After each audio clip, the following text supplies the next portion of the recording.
This here is from the BBC. He thought of himself as a king, the parties that led to Diddy's downfall. They're going to show some pictures of the white parties. Let's see what we got here. But first, shout out to Sabrinkle Dinkle. Thank you so much. Always dropping me these little donations. It's much appreciated. The shout's overdue. Okay, here we go. There was a time when an invitation to a party hosted by Diddy Combs was one of the most sought after tickets in the entertainment industry. Well, going by that, it seems like pretty much anyone who was anyone in Hollywood has been there if that's what they really wanted to get so bad. With guest lists included Justin Bieber, Mariah Carey, Paris Hilton, Jennifer Lopez. It was a chance to rub shoulders with some of the biggest celebrities. Jay-Z and Beyonce even released new music at his events. Yep, pretty big. When Diddy winked at you and said come into the VIP section, you knew you were going to have a really good night. Rob Shutter, who worked with a publicist for the rapper at the height of his fame, told the BBC in an exclusive interview.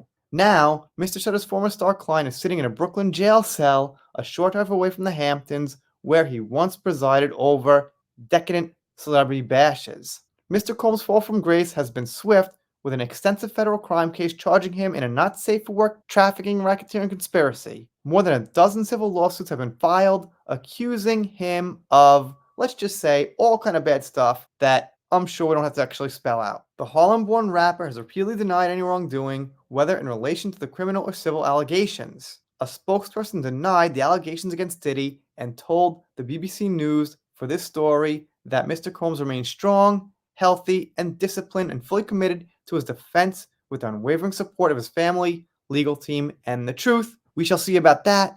Trial is set for May 2025. Quite a bit of time away. I'm sure we'll have a lot of news in between.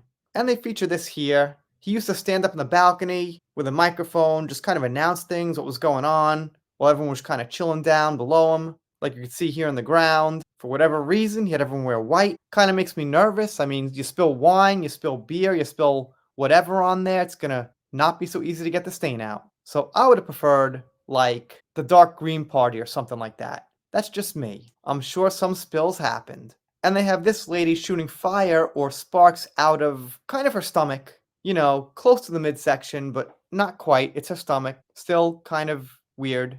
In the Los Angeles area, the rapper lived on what has become known as Beverly Hills' most expensive street. The high fences allow celebrities to hide from prying eyes. Hugh Hefner's Playboy Mansion sits a few doors down. The towering gates of Mr. Combs' estate have flaming torches burning day and night. That's a waste of energy. Neighbors told the BBC they often call police over his parties. A Freedom of Information request for the BBC has revealed that officers were dispatched to parties at the P. Diddy Mansion 14 times over 7 years. Yeah, right, so that's like twice a year, I guess. Not so good, not incredibly bad. On a street where discretion and privacy are of the utmost importance, no one wished to be named, but neighbors described privately to the BBC what they witnessed, saying they were fed up and disturbed by what they saw.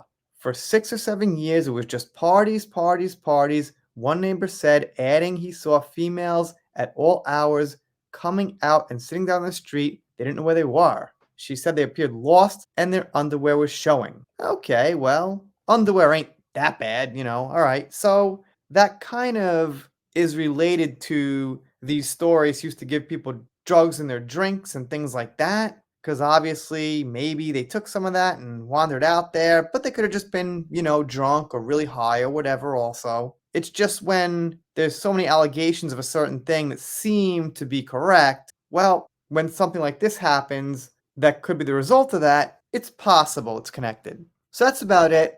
I like the little video footage here. It gives a good idea. Feels like those home movie videos. I'm sure this is pretty tame compared to what actually happened there. Once again, thank you to Sprinkle Dinkle. Much appreciated. Let me know what you think in the comments.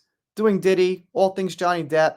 Meghan and Harry will return at some point. They're getting overshadowed right now, so we shall see. And if you're not subscribed here, consider it. If you don't, I'll be sad, but I'll get over it. See you next time.